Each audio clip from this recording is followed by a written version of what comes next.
आदिकाल से मानव और प्रकृति के बीच गहरा संबंध रहा है।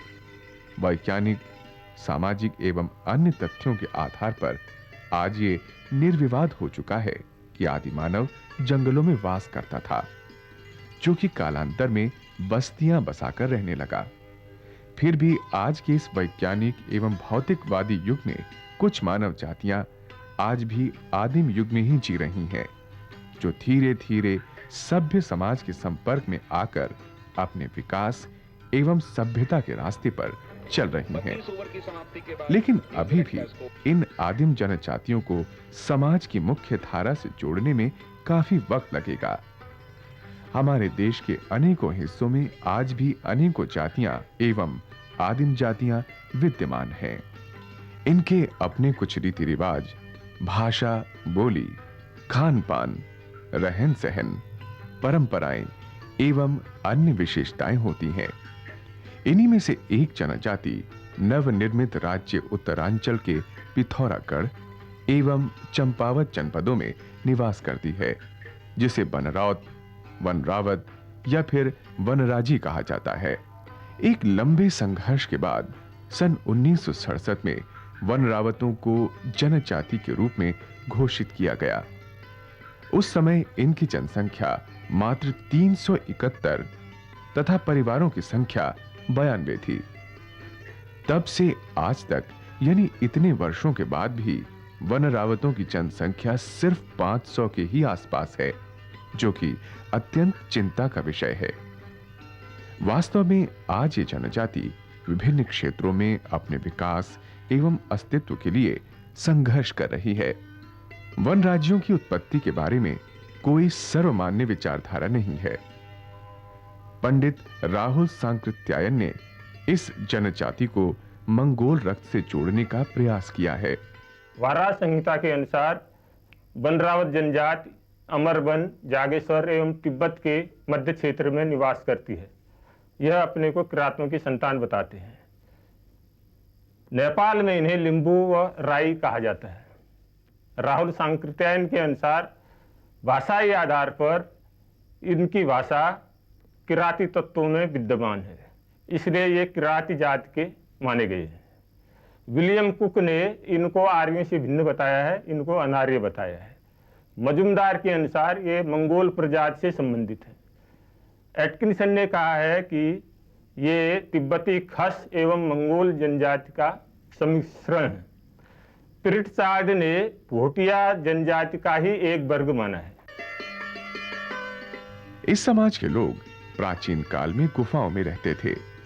यदि उस गुफा में इनके परिवार के किसी सदस्य की मृत्यु हो जाती थी, तो ये लोग उस गुफा में मृतक को छोड़कर हमेशा के लिए चले जाते थे।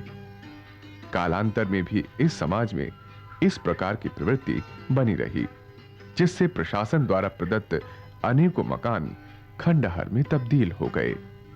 आधुनिक समाज की मुख्य धारा में धीरे धीरे जुड़ने के कारण राज्यों का खान पान एवं रहन सहन अब तो लगभग आम समाज जैसा ही हो गया है। लेकिन सन 1950 के आसपास का समय, जब वन राज्यों का संपर्क स्थानीय लोगों से नहीं के बराबर था। हालांकि आज भी वनराजी लोग अपने परंपरागत फलों में से जिन फलों का प्रयोग खाने में करते हैं, उसमें प्रमुख है कड़वी गीठी। राजी लोग इस कड़वी गीठी को जंगल से खोद कर लाते हैं और घर पर इसे सब्जी की तरह काटते हैं और टुकड़ों पर राख पोत कर इसे उबाल लेते हैं और तब इसे खाते हैं। वनराजी समाज में आर्थिक विपन्नता के कारण किसी विशेष प्रकार के पहनावे का विकास नहीं हो पाया है। महिलाएं आमतौर पर साड़ी, पेटीकोट, बनियान और उसके ऊपर ब्लाउज पहनती हैं। पुरुष पैंट, शर्ट या आज के सभी प्रचलित कपड़ों का प्रयोग पहनने में करते हैं, क्योंकि ये लोग दूसरों के द्वारा दिए गए कपड़े पर अधिकतर गुजारा करते हैं। ये राजी बच्चियां जिन कपड़ों से अपना शरीर ढकने की कोशिश कर रही हैं, ये कपड़े मालपा कांड के मृत शवों के हैं। मालपा कांड के मृत शवों के कपड़े इन वनराजियों के शरीर पर इनकी निर्धनता की करुण दास्तान सुना रहे हैं। वनराजी समाज की महिलाएं गहने पहनने की बहुत शौकीन होती हैं, लेकिन वनराजियों की आर्थिक स्थिति अत्यंत दयनीय होने के कारण सोने से बने आभूषणों का प्रयोग महिलाएं कम ही कर पाती हैं। बाजार से ऐसा लाता है, फिर घर आगे ऐसा बना दिया है मैंने अपने हाथ से। फिर भी वनराजी समाज की महिलाएं अपनी आर्थिक स्थिति के मुताबिक पीतल, चांदी, लोहा, तांबा और पंच धातु के गहने बनवाने लगी हैं। इस वृद्ध महिला ने बिजली के तार से ही अपने लिए गहने बनवा रखे हैं। वनराजी समाज में महिलाओं की बहुत महत्वपूर्ण भूमिका है। समस्त घरेलू कार्य जैसे खाना बनाना, बच्चों का पालन पोषण, पशुपालन एवं अन्य कार्य महिलाएं ही करती हैं।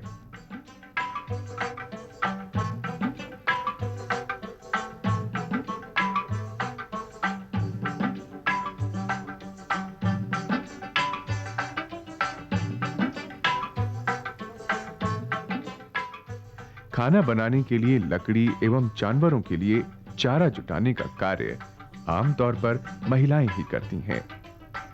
खेती बाड़ी का अधिकांश कार्य महिलाएं ही करती हैं।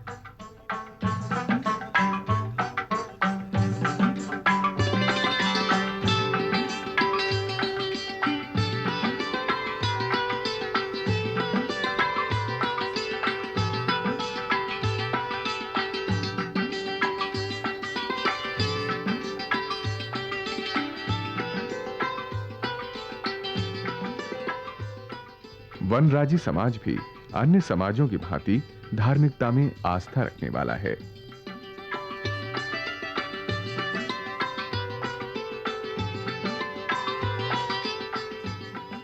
इनके प्रमुख इष्ट देवताओं में घड़ेनाथ, मणिनाथ, मल्लिकार्जुन और मलयनाथ हैं, जिन्हें प्रसन्न रखने के लिए वनराजी लोग बकरे और मुर्गे की बलि भी देते हैं। बछड़े के गले में बंधी यह घंटी घड़ेनाथ को चढ़ाई जाती है।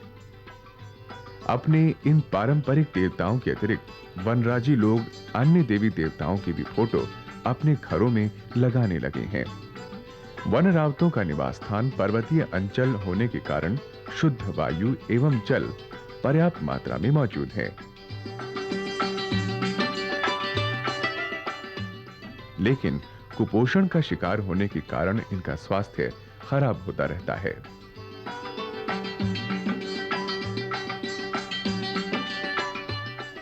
इनके इलाकों में स्वास्थ्य सुविधाओं का नितांत अभाव है। इनके गांवों के आसपास सरकारी अस्पताल न होने के कारण ये लोग अपना इलाज ठीक ढंग से नहीं करवा पाते हैं।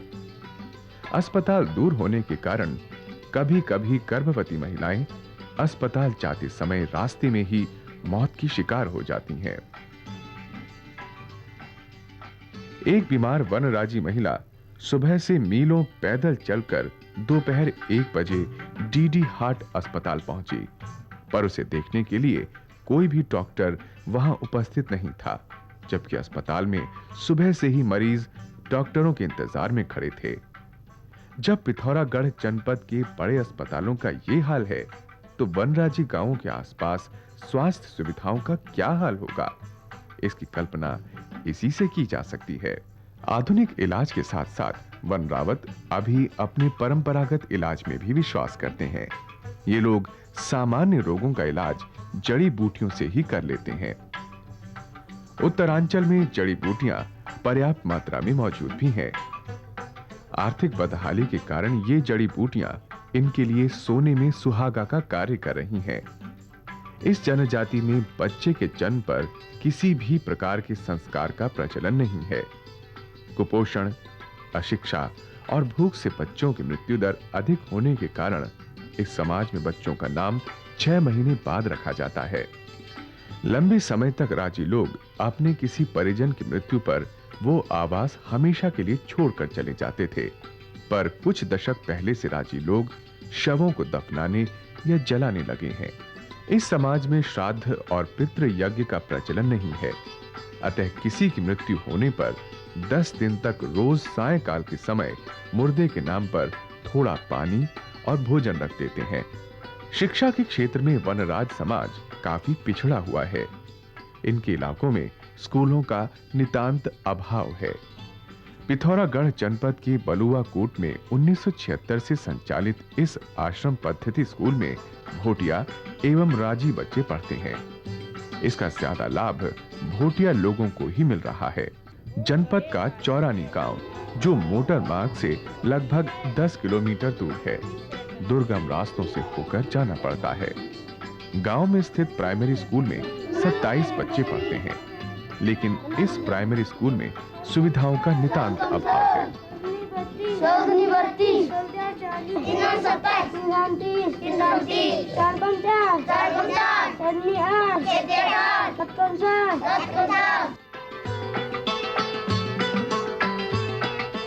पिथौरागढ़ जनपद के जौलजीवी में सीमांत अनुसूचित जाति एवं जनजाति सेवा संस्थान द्वारा भारत सरकार के जनजातीय मंत्रालय के सहयोग से संचालित राज्यों के लिए बने इस आवासीय विद्यालय में 55 बच्चे पढ़ते हैं। मंत्रालय द्वारा पैसा न मिलने के कारण इस विद्यालय को बंद करना पड़ रहा है। इस समाज में अंधविश्वास भी प्रचुर मात्रा में विद्यमान है। राजी लोग अपने घरों को भूत, प्रेत और बुरी नजर से बचाने के लिए अपने घरों के बाहर एक विशेष प्रकार का कांटेदार पेड़ लटका देते हैं। इसी प्रकार प्रकृति और बिजली के प्रकोप से बचने के लिए घरों के ऊपर कैक्टस उगा देते हैं। बच्चों व मवेशियों को बाघ से बचाने के लिए राजी लोग द्वार पर जुआ टांग देते हैं। उनका मानना है कि बाघ जुए के नीचे से नहीं गुजरता है, क्योंकि वो इंसान का बैल नहीं बनना चाहता। राजी समाज में न्याय व्यवस्था आधुनिक कानूनों के ही अनुसार चलती है। हालांकि इस समाज में झगड़े या विवाद बहुत कम होते हैं। यदि होते भी हैं तो ये लोग आपस में मिलजुल कर इसे सुलझा लेते हैं। वन राज्यों की कोई लिखित भाषा नहीं है। इनका समस्त लेखन कार्य हिंदी में होता है, लेकिन इनकी अपनी बोली अलग है।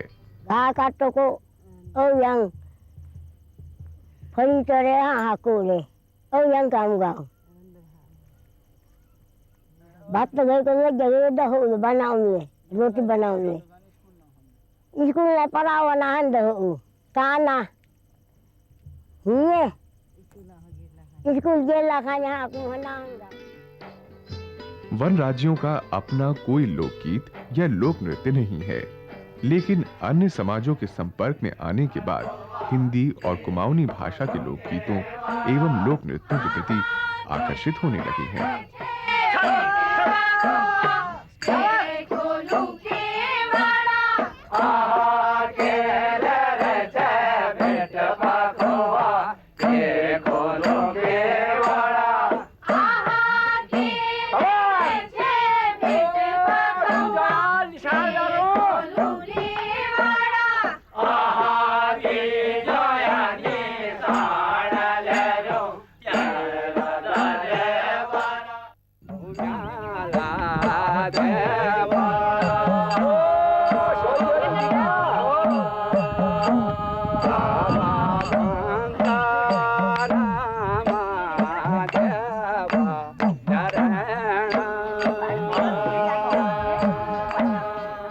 वैसे तो इस समाज में वाद्य यंत्रों का प्रचलन नहीं के बराबर है, लेकिन अब ये लोग दमुआ व नगाड़ा बजाने लगे हैं।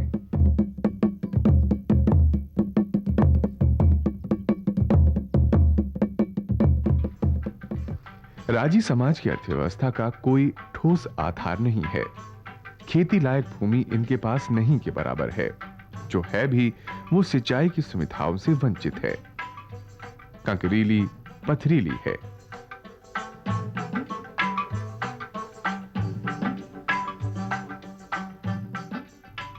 लकड़ी की चिराई एवं मेहनत मजदूरी ही इनकी कमाई का मुख्य जरिया है।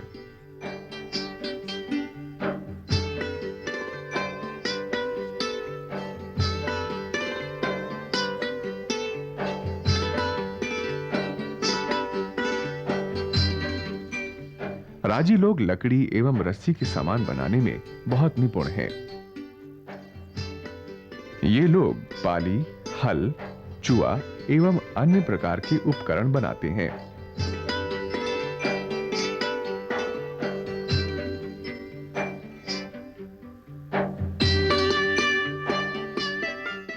मगर वन अधिनियमों के कारण राजियों का यह कार्य लगभग अब बर्बाद हो चुका है, क्योंकि ये सारे उपकरण वनों पर ही आधारित थे। राजी लोग भैंस, गाय, भेड़, बकरी आदि पालकर भी अपनी आजीविका चला रहे हैं, मगर पशुपालन अभी कम राजी परिवार ही करते हैं। इन समस्त साधनों के अतिरिक्त वन रावतों की आजीविका का प्रमुख साधन मजदूरी है। ये लोग लकड़ी की कटाई एवं चिराई का काम प्रमुखता से करते हैं। नेपाल के नजदीकी गांवों के वन रावत मजदूरी के लिए नेपाल जाते हैं।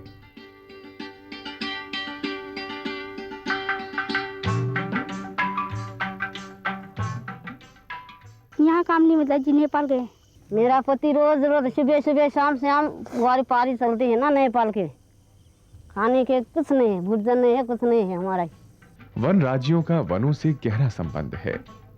पशुओं को चारा, कंदमूल, जलाने की लकड़ी, इनके द्वारा बनाए जाने वाले उपकरण आदि सभी कुछ वनों पर आधारित हैं। आज यही कारण है कि वन संरक्षण अधिनियम लागू होने के कारण इन्हें अत्यंत कठिनाइयों का सामना करना पड़ रहा है।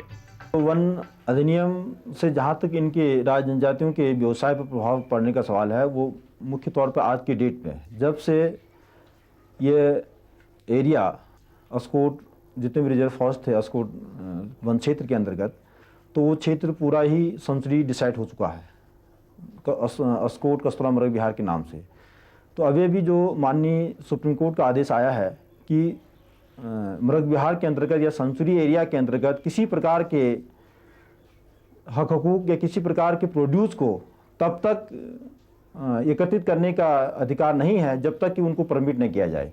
जबकि होता यह है कि एक्चुअल में सेंचुरी और नेशनल पार्क का जो अंतर है कि नेशनल पार्क में हम लोग हर चीज़ बैन करते थे जब तक कि कोई चीज़ परमिट ना करें, लेकिन सेंचुरी में होता ये था कि हर चीज़ आप कलेक्ट कर सकते हैं, हर चीज़ आप खोल सकते हैं, हर चीज़ का आपको अधिकार है जब तक कि कोई चीज़ बैन नहीं किया जाए। लेकिन अभी हाल ही में हम सुन रहे हैं कि माननीय सुप्रीम कोर्ट का जो आदेश आया है कि उसमें किसी प्रकार के सेंचुरी में भी किसी प्रकार के वन उपज को तब तक आप एकत्र नहीं कर सकते हैं जब तक आपको अधिकार नहीं दिया जाता है।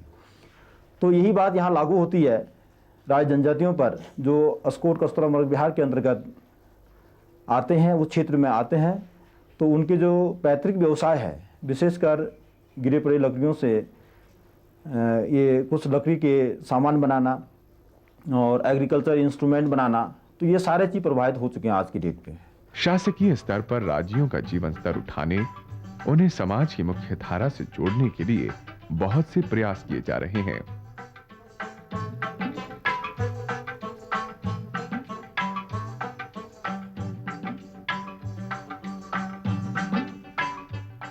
आज प्रत्येक गांव में अधिकांश राजी परिवारों को इंदिरा आवास योजना के अंतर्गत मकान उपलब्ध कराया जा रहा है।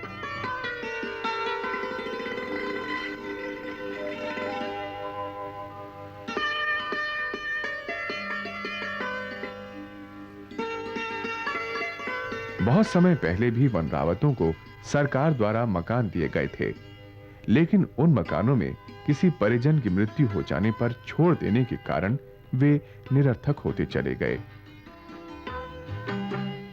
धारचूला ब्लॉक के किमखोला गांव में खड़ंजा तो बना दिया गया है, लेकिन इस पर मिट्टी नहीं डाली गई है। पेयजल के लिए नल बिछा दिया गया है, पोस्ट बना दिया गया है, लेकिन राज्यों को प्यास बुझाने के लिए परंपरागत जल स्रोतों पर ही निर्भर रहना पड़ता है। वन राज्यों के गांवों का सरकारी फाइलों में बहुत तेजी से विकास हुआ है, लेकिन असलियत में इन गांवों की स्थिति बहुत दयनीय है। 15-20 साल पहले जिन राजी गांवों में बिजली के खंभे लगा दिए गए, उन खंभों का लाभ आज भी राजी परिवारों को नहीं मिल पाया। बिजली के लिपटे तार जगह जगह दिखाई देते हैं। बिजली विभाग एक भी बल्ब निशुल्क राजियों को देने को तैयार नहीं है।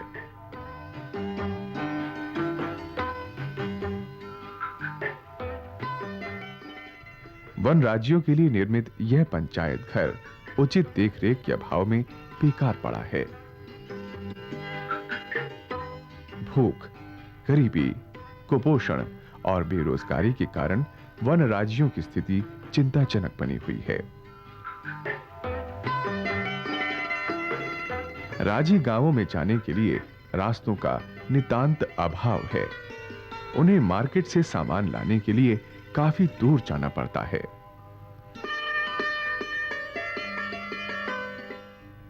राजी समुदाय में आज अगर कोई चीज नहीं बदली है तो वो है आजीविका के लिए मेहनत मजदूरी के लिए जंगलों में भटकना। आज भी प्रातः होते ही नंग धड़ंग बच्चे हाथ में कुदाल लिए चिलचिलाती धूप या फिर बरसात में दुर्गम पहाड़ियों एवं वन क्षेत्रों में अपना अंधकारमय भविष्य खोजने के लिए निकल पड़ते हैं। आज अपने अस्तित्व एवं विकास के लिए संघर्षरत वनराजी समाज का जीवन स्तर उठाने, उन्हें समाज की मुख्य धारा में जोड़ने, शिक्षा, स्वास्थ्य, परिवहन एवं अन्य क्षेत्रों में समुचित विकास करना है तो आवश्यक है कि सरकारी योजनाओं को पूर्ण निष्ठा एवं ईमानदारी से लागू किया जाए। अन्यथा 400-500 की जनसंख्या वाला वन रावत समुदाय समाज की मुख्य धारा से पिछड़ता ही चला जाएगा।